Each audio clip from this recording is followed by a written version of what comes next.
اب اللہ رب العزت نے شان محمدی کا قصیدہ پڑھا، کس طرح؟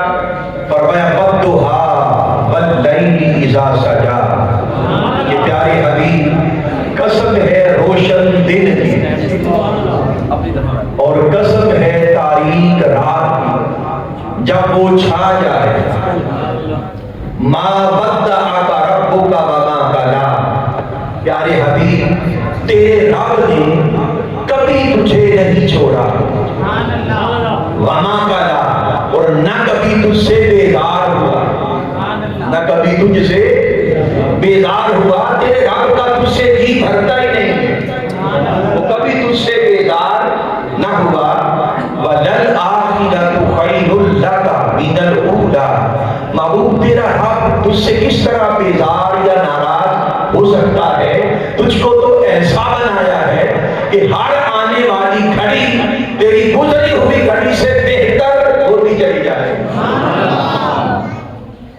اب یہ جو محبت بھرا بیان ہے، اس کا ایک پس منظر ہے، کیا پس منظر ہے؟ وہ یہ کہ جب وہی قیامت اور بیست کا زمانہ قریب آتا گیا تو میرے آقا تنہائی پسند ہوتے چلے گئے، خلوتوں میں غاروں میں نکل جاتے، کسی بھی لمحے محبوب حقیقی کا پیغام آ سکتا۔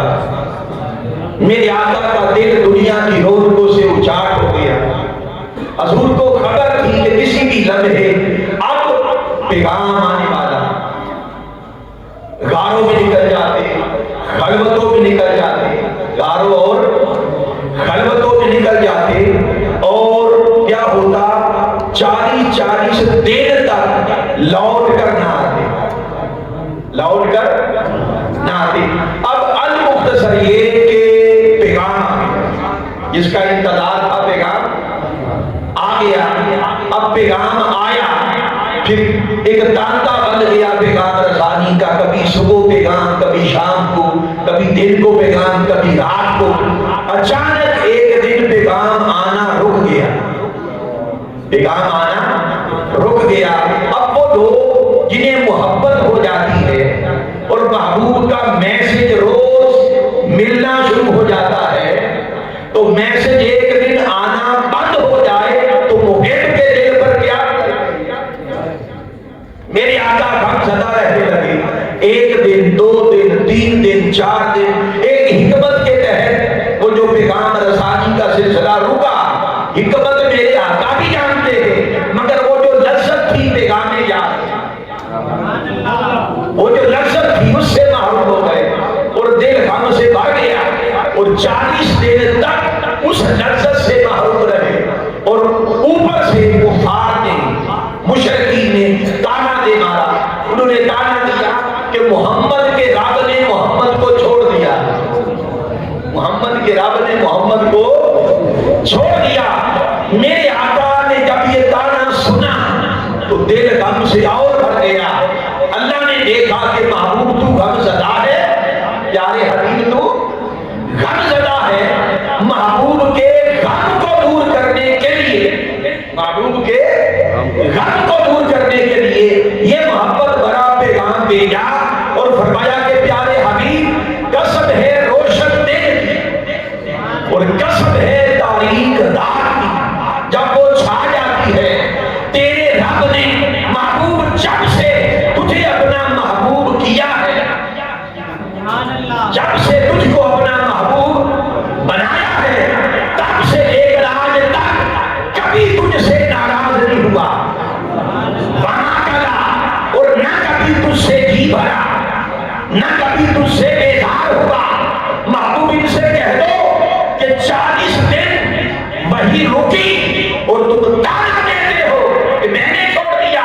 یہ 40 دن ایک مقصود چھوٹے سے عرصے کی بات کرتے ہیں، میں قیامت کے تک کے ہر لمحے کی بات کرتا ہوں کہ وَلَلْآخِرَةُ خَيْرٌ لَكَ مِنَ الْأُولَىٰ، محبوب قیامت تک ہر آنے والا لمحہ، ہر آنے والی گھڑی ہماری شفقتیں، محبتیں تیرے لیے بڑھ بھی کر جائیں گی۔ ہر لمحہ تو ہمارا محبوب سے محبوب تک ہوتا چلا جائے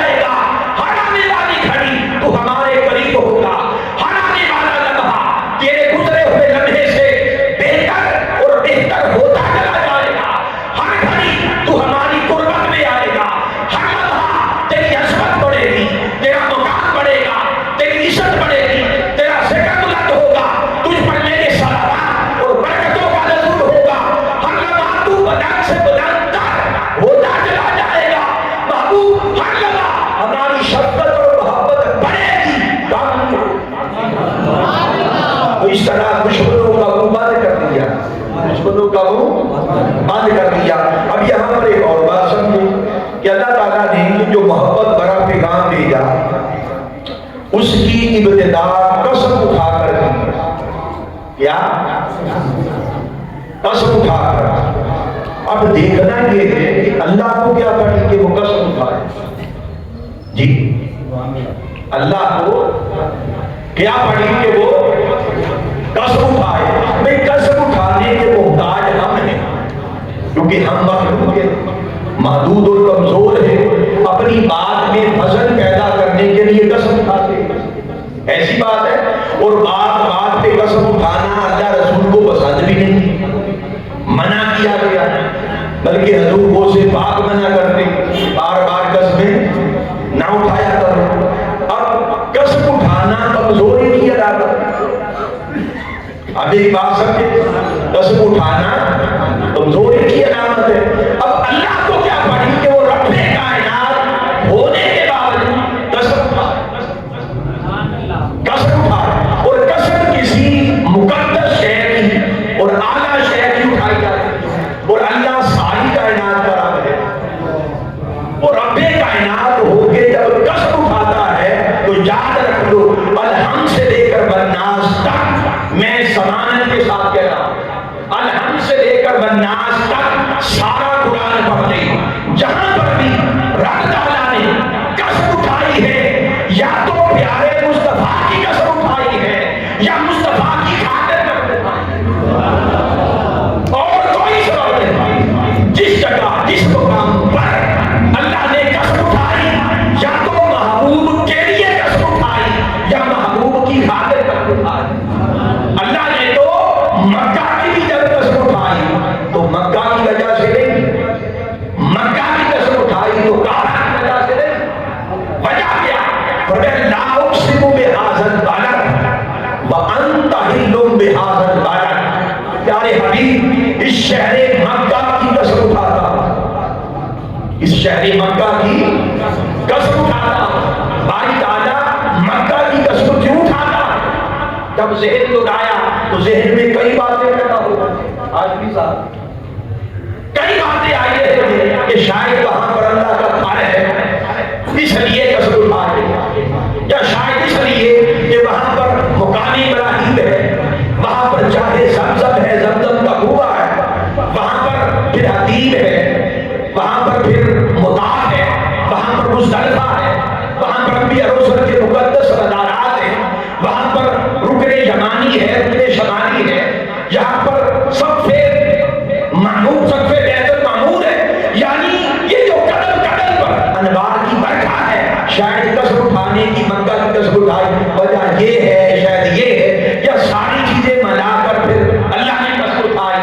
جب ذہن نشتر گیا اللہ نے فرمایا کہ بندو خاموش ہو جاؤ، میں نے مکہ کی قسم اٹھائی ہے تو کسی اور سبب سے نہیں، کسی اور سبب سے نہیں، صرف ایک وجہ ہے، اس شہر مکہ کی قسم اٹھائی، یہ مکہ کی وادی قسم اٹھانے کے لائق نہ میرے گھر کی وجہ سے نہ کسی اور سبب سے بنی، وجہ فقط ایک ہے، انت حل بہذا البلد، کہ پیارے حبیب یہاں پر تو چلتا پھرتا نظر آتا ہے، یہاں کی گلیوں میں تو خرابے نال ہوتا ہے، یہاں کی ہوا فضاؤں میں تیرے پسینے کی خوشبو دیکھتی ہے، پیارے حبیب جب ان گلیوں میں تو چلتا ہے تو میں تکتا رہتا ہوں، میں ادھر ادھر نہیں دیکھتا، میں صرف تجھے تکتا ہوں۔ فَإِنَّا بِأَعْيُنِنَا، پیارے حبیب تو ہر لمحہ ہر گھڑی ہماری نگاہوں میں رہتا ہے،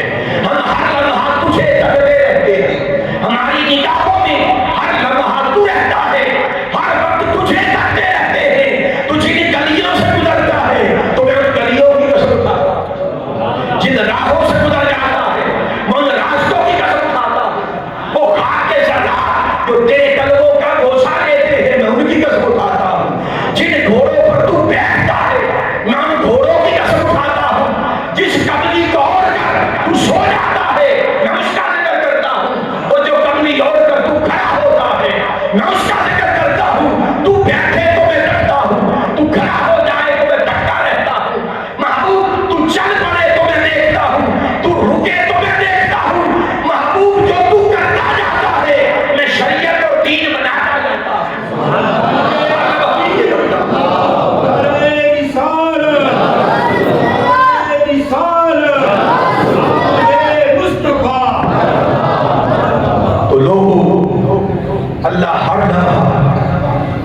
اپنی محبوب کو تکتا رہتا ہے، اور جب بھی قسم اٹھاتا ہے موج میں آ کر، جب بھی موج میں آتا ہے، قسم اٹھاتا ہے موج میں آ کر، اور جب بھی موج میں آتا ہے اور قسم اٹھاتا ہے تو وجہ حضور ہی ہوتے، وجہ میرے مصطفیٰ ہی ہوتے، وجہ کیا ہوتے؟ یا حضور کی قسم اٹھاتا ہے یا حضور کی خاطر قسم اٹھاتا ہے، کیوں؟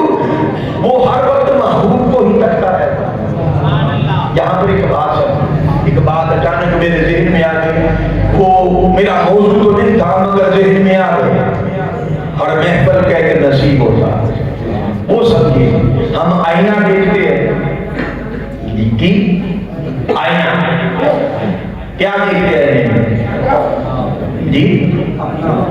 خود کو دیکھتے ہیں، یہ ہمارا آئینہ ہے، ایک خدا کا آئینہ، ایک خدا کا آئینہ ہے۔ ہم کبھی کبھی دیکھتے ہیں خود کو، ہم خود کو کبھی کبھی دیکھتے ہیں، بس اوقات دیکھتے ہیں، بس آئے مان سجائی چلے گئے۔ ہمارا آئینہ وہ ہے جس میں ہم خود کو کبھی کبھی دیکھتے ہیں، اور رخ محمد خدا کا آئینہ ہے، خدا کا آئینہ ہے، اور وہ کبھی کبھی نہیں خود کو تکتا، اس رخ محمد میں اپنے جلوے رکھتا ہے، اس رخ محمد میں اپنے جلوے رکھتا ہے۔ ایک خاص بات یہاں پر سب دیکھیں نا، ہر انسان جس کو بھی آپ دیکھتے ہیں، یہاں پر کتنے احباب ہیں سب اس کی تعریف کریں کہ جس کو بھی آپ دیکھیں گے تو پہلی نظر جب پڑے گی آپ کیا کہیں گے؟ اس کو میں نے دیکھا ہوا یا یہ فلاں جیسا ہے۔ یہ آشمی صاحب ایسا ہوتا ہے کہ بچہ پیدا ہو جائے، بچہ پیدا ہوتا ہے اور دوست احباب رشتے دار دیکھنے آتے ہیں تو پہلی نظر میں ہر کوئی کہتا ہے کہ ماشاءاللہ یہ تو اپنے باپ جیسا ہے، کہتے کوئی کہتا ہے یہ اپنی ماں جیسا، کوئی کہتا ہے یہ اپنے دادا جیسا، یا اپنی دادی جیسا، یا اپنے نانا نانی جیسا، یا اپنی چاچی جیسا، یا اپنی پھوپھی جیسا، کہتے ہیں ہر بچہ جس کو بھی کوئی دیکھتا ہے پہلی نگاہ میں وہ کسی نہ کسی طرح نظر آتا، مگر لوگوں روئے زمین پر جب خدا کا محمد پیدا ہوتا ہے، خدا کا مصطفیٰ حضور تاجدار کائنات پیدا ہوتے ہیں، جس نے دیکھا حضور کسی کی طرح نظر نہیں آئے، جس نے دیکھا اس نے بے مثل دیکھا، اس نے بے مثال دیکھا، کبھی کسی نے نہیں کہا کہ ان جیسے ہیں، جس نے دیکھا یہی کہا کہ بے مثل بے مثال ہے۔ حضور کو پیدا ایسے کیا کہ ایسی مثل کوئی نہ تھی اور اس کی مثال کوئی نہ تھی، اس لیے کہ رب پردے میں ہے، رب پردے میں ہے، اس کے جلوے پردے میں ہے۔ اللہ نے چاہا کہ میرے جلوے ظاہر ہو جائیں، میرے جلوے ظاہر ہو جائیں، تو اللہ نے اپنے جلووں کو ظاہر کرنے کے لیے محمد کو پیدا کیا، وجود محمد کو کی خلقت فرمائی، اور اس آئینے کے اندر اپنے جلوے رکھے، اپنے جلوے رکھے۔ ہر کوئی آئینے کے سامنے خود کو دیکھتا ہے اور خدا ہر لمحہ رخ محمد میں اپنے جلوے دیکھتا ہے۔ دیکھیں نا ہمارا آئینہ کیسا ہے؟ ہمارا آئینہ ایسا ہے کہ آئینہ مظہر ہوتا ہے۔ آئینہ کیا ہے؟ بولیے مظہر کس سے کہتے ہیں؟ کہ جس نے یا جس سے کوئی اور دکھائی دے، کوئی اور دکھائی دے اسے مظہر کہتے ہیں۔ تو آئینہ بھی مظہر ہوتا ہے۔ اگر آئینہ آپ سورج کے سامنے کر دے تو اس میں سورج نظر آئے گا، چاند کے سامنے کر دے تو چاند چمکے گا، ایسی بات۔ جھیل کے سامنے کر دے تو جھیل ظاہر ہو جائے گا، پھول کے سامنے کر دے تو وہ چمک اٹھے گا۔ تو آئینے کے سامنے جو بھی آ جائے وہ اسی کو ظاہر کر دیتا ہے، مگر ہمارے آئینے میں اور آئینہ خدا میں